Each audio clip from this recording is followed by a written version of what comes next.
একটা জিনিস রিয়ালাইজ করেছি, বড় হচ্ছি আর খাবারের প্রতি কিন্তু আগ্রহটা বেড়েই যাচ্ছে, আমারও বড়েরও।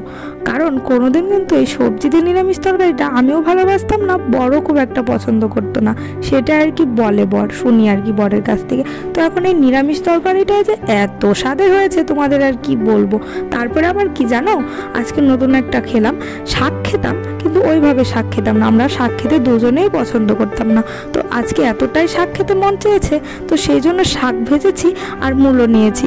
শাক কিন্তু ছিল বথুয়া শাক, তো সেই বথুয়া শাকগুলো ভেজেছিলাম, মূলো নিয়েছিলাম আর তার মধ্যে একটু কাসন্দি নিয়েছিলাম। ও খেতে যা লাগছিল তোমাদের আর কি বলবো। তারপরে ছিল বকফুলের বড়া আর নিরামিষ তরকারি।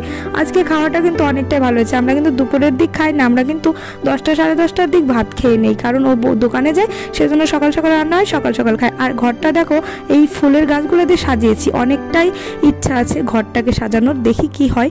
তোমরা আমার ভিডিওগুলো